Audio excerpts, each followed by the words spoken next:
زمانہ یہودیوں کا ہے، بڑے ڈینجر لوگ ہیں ہر زمانے میں، یہ یہودی بڑے ڈینجر ہیں، یہ ظالم جو ہے معمولی نہیں ہے۔ کیوں ان کے اوپر اللہ نے قرآن میں لعنت فرمائی ہے؟ یوں ہی نہیں، یہ ان یہودیوں نے تقریباً 10,000 نبیوں کا قتل کیا ہے۔ ہاں جیوز لوگوں کو آج برا لگتا ہے میری تقریروں کو کوٹ کر کے بہت ساری جگہ، اس وجہ سے تو میری تقریریں لے کر اسرائیل والے بیٹھے ہیں، مجھے ویزا نہیں دیتے، مجھے اس سے فرق نہیں پڑتا۔ ہمارے لیے جو اصلی ویزا ہے وہ مدینہ طیبہ کا ہے، جب تک وہ دروازہ کھلا ہے ہماری روح جسم میں باقی ہے۔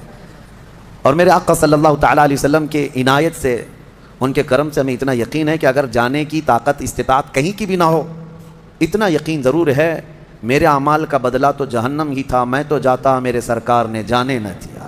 جب وہ جائیں گے اپنے غلاموں کو ساتھ لے کر جنت میں جائیں گے انشاءاللہ۔ یہودیوں نے اس وقت بھی نبیوں کی دشمنی کی تھی، اب عیسیٰ علیہ السلام کے دشمن ہو گئے۔ ان کو یہ تھا کہ ان کی طبیعت کے خلاف جب بھی کوئی بات کرے تو وہ اس کے دشمن ہو جاتے تھے۔ یہودیوں کو یہ چاہیے تھا کہ ان کی طبیعت میں جیسی ہے ویسی شریعت ہونی چاہیے، الگ سے اللہ کے احکامات کو نہیں ماننا ہے، کتاب کے جو احکامات ہے اسے نہیں ماننا ہے، نبیوں کے احترام نہیں ہے، ان کو خود کی بنائی ہوئی شریعت چاہیے۔ بڑے امیر لوگ کچھ غلطی کریں تو انہیں معاف کرنا چاہیے، غریب لوگ کریں تو انہیں خوب مارنا چاہیے، یہ یہودیوں کی طبیعت تھی، یہودی یہ چاہتے تھے۔ عیسیٰ علیہ السلام جب جوان ہوئے تو آپ کی طرف لوگ ایمان والے بڑھنے لگ گئے، ان کو حواریین کہا جاتا ہے، جیسے میرے آقا کے ساتھیوں کو کیا کہتا ہے؟ صحابہ اکرام، صحابہ، اور حضرت عیسیٰ علیہ السلام کے جو ساتھی صحابی تھے ان کو حواری کہا جاتا ہے۔ یہ عیسیٰ علیہ السلام کے حواری، وہ بڑے مخلص لوگ آپ کے ساتھ تھے۔ 12 لوگوں کا تو ذکر آیا ہے اور 4 مشہور شاگرد ہیں، انہی 4 لوگوں نے حضرت عیسیٰ علیہ السلام کی پوری انجیل کو ترتیب دیا۔ یوحنا، لوقا، متی، مرقس، یہ 4، انہی کے 4 ناموں سے آج انجیل بھی، بائبل بھی ہے۔ تو بائبل یوحنا کو آج جان کہا جاتا ہے، یوحنا کو یہ بدل کر کے جان کہتے ہیں۔ متی جو ہے ان کو میتھیو کہتے ہیں، اور مرقس کو غالباً کچھ اور نام، مرکری اور کچھ نام دیتے ہیں۔ اور یہ تمام جو عربی نام تھے یا عبرانی نام تھے اس زمانے کے، یہ عیسیٰ علیہ السلام کے 4 مشہور شاگرد ہوئے۔ اب عیسیٰ علیہ السلام کے معجزے میں آپ کو بتاؤں، اللہ تعالیٰ نے 3 معجزے آپ کو دیے تھے عیسیٰ علیہ السلام کے، 3 معجزے مشہور ہیں۔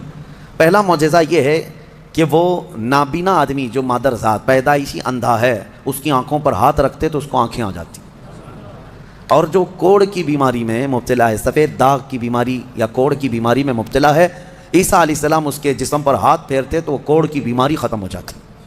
سفید داغ آج بھی لا علاج بیماری ہے، کوڑ کی بیماری لا علاج ہے جیسے کہ مشہور ہے۔ اور تیسری چیز یہ ہے کہ مٹی کے پرندے ہوں، انہیں پھونک مارتے تو وہ زندہ ہو کر اڑ جاتے تھے۔ ہاں مٹی کے پرندے، اس وقت ٹوائز ہو سکتا ہے مٹی کے بنتے ہوں گے، کھلونے۔ عیسیٰ علیہ الصلوۃ والتسلیم صرف مٹی کے پرندوں کو نہیں، کئی مرتبہ قبروں میں سوئے ہوئے مردوں کو بھی آپ نے زندہ کر کیا ہے۔ قبر پر کھڑے ہو کر کے آپ کہتے ہیں قم باذن اللہ، اللہ کے حکم سے اٹھ جا، تو مردہ زندہ ہو جاتا۔ آپ نے اپنی زندگی میں 3 مردوں کو زندہ کیا، اور وہ جیے بھی اور پھر چند دنوں کے بعد پھر مرے بھی۔ یہ معجزہ تھا عیسیٰ علیہ السلام کا۔ اور اس کے علاوہ کچھ خاص باتیں ان کی یہ بھی ہیں، وہ فرماتے ہیں انبئکم بما تأکلون وما تدخرون فی بیوتکم، اے لوگو تم اپنے گھروں میں جو کچھ جمع کرتے ہو اور جو کچھ کھاتے ہو میں ان سب کی خبر دیتا ہوں، میں سب جانتا ہوں، میں تمہیں خبر دے سکتا ہوں۔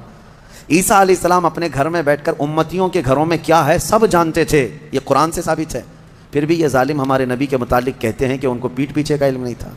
بنی اسرائیل کے نبی عیسیٰ علیہ السلام کے بارے میں یہ یقین ہے، قرآن کہہ رہا ہے وہ اپنے امتیوں کے گھروں میں موجود کھانا جمع کرنا، اس کو وہ جانتے تھے عیسیٰ علیہ السلام۔ اور وہ عیسیٰ جو خود میرے نبی کی امت میں آنے والے ہیں، جو آخر زمانے میں میرے آقا کی امت میں آنے والے ہیں، وہ جب سب کے گھروں کے حالات جانتے تھے تو پھر میرے آقا صلی اللہ تعالیٰ علیہ وسلم اپنے امتیوں کے احوال سے کیسے بے خبر ہو سکتے ہیں؟ الحمدللہ بریلویوں کا یہی کہنا ہے، اور اعلیٰ حضرت فاضل بریلوی رحمۃ اللہ علیہ کا یہ احسان ہے کہ آپ نے صحیح سمت میں جو صحابہ کا عقیدہ تھا وہی عقیدہ ہمیں عطا کیا ہے۔ ہم یہاں سے پکاریں وہ وہاں سے سنیں، مصطفیٰ کی سماعت پہ لاکھوں سلام، اور کوئی غیب کیا تم سے نہاں ہو بھلا، جب نہ خدا ہی چھپا تم پہ کروڑوں درود۔ حضور پاک صلی اللہ تعالیٰ علیہ وسلم کی نظروں میں اللہ نے سب چیزوں کو عیاں کر دیا۔ اب اس کے بعد ہوا کیا؟ یہ یہودی ظالم عیسیٰ علیہ السلام کے دشمن ہو گئے، کیونکہ آپ کا دین پھیلتا جا رہا تھا، عیسائی بڑھتے جا رہے تھے۔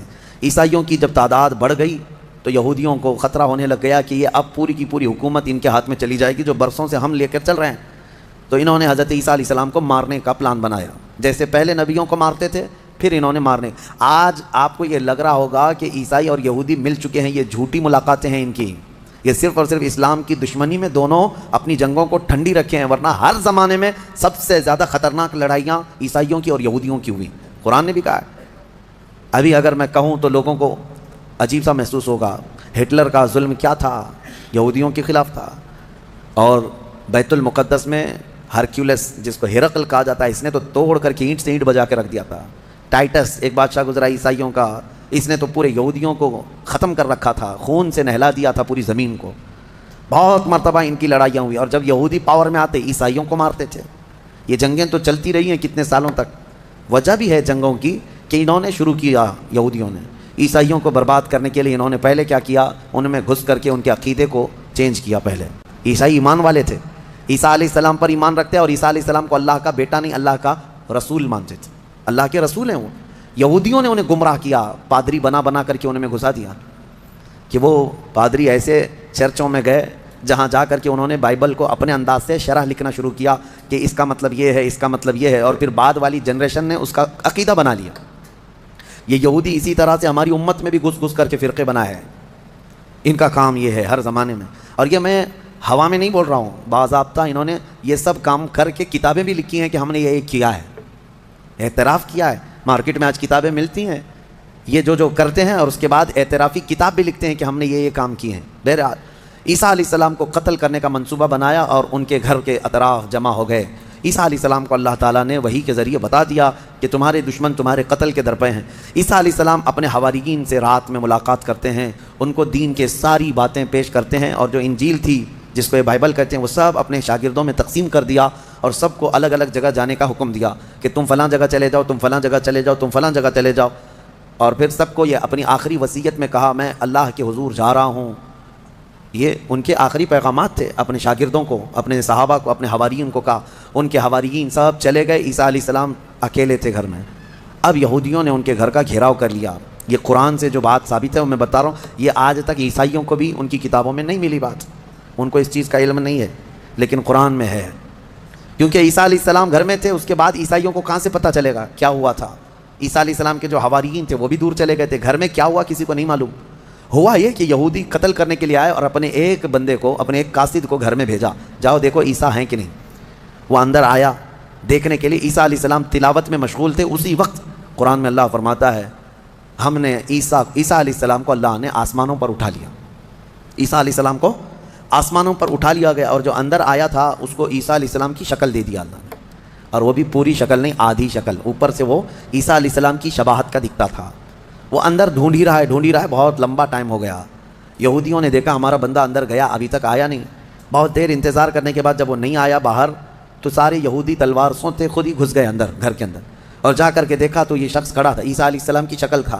پکڑ کر کے لائے اسی کو کہ عیسیٰ مل گیا، عیسیٰ مل گیا۔ وہ جوش میں تھے، لا کر کے سولی پر چڑھا دیا اپنے ہی بندے کو، اس کو سولی پر، سلیب پر چڑھا دیا اور قتل کر دیا۔ وہ پھانسی پر بیچارہ چڑھ گیا۔ اس کے بعد ان کی دماغ میں یہ بات آئی، اب کھوپڑی کھلی کہ ہمارا بندہ کہاں گیا، جس کو ہم نے گھر میں چیک کرنے کے لیے بھیجا تھا وہ کہاں گیا؟ تو بعض لوگوں نے پیر یعنی ناف سے لے کے نیچے تک کا حصہ دیکھ کر کے کہا یہ تو ہمارا بندہ دکھتا ہے، ہمارا آدمی دکھتا ہے جس کو ہم نے اندر بھیجا تھا، اس لیے کہ اس کے نیچے کا حصہ جو ہے ہمارا وہ جو شخص تھا اس سے ملتا جلتا ہے۔ تو پھر وہ کہنے لگے یہ اگر ہمارا یہ آدمی ہے تو پھر عیسیٰ کہاں گئے؟ وہ کہاں ہیں؟ گھر کے اندر سے کہاں چلے گئے؟ ہم نے تو گھر کا گھیراؤ کیا تھا۔ وہ اسی شک میں پاگل ہوتے رہے بیچارے، یہ اگر عیسیٰ ہے تو ہمارا شخص کہاں ہے، اگر یہ ہمارا شخص ہے تو عیسیٰ کہاں ہے؟ اور زبردستی کسی کو پھانسی دے دیا، پھانسی پر چڑھایا اور اعلان بھی کر دیا سب کو کہ ہم نے عیسیٰ علیہ السلام کو پھانسی دے دیا۔ بیچارے یہ عیسائی نادان لوگ یہودیوں کی بات پر مان بھی گئے کہ ہاں ہمارے عیسیٰ جو ہے صلیب پر چڑھ گئے، صلیب پر چڑھ گئے۔ حالانکہ عیسیٰ علیہ السلام صلیب پر نہیں چڑھے۔ ہمارا عقیدہ یہ ہے کہ عیسیٰ علیہ السلام زندہ ہیں اور ان کو آسمانوں پر اٹھایا گیا ہے، اور وہ آئیں گے واپس۔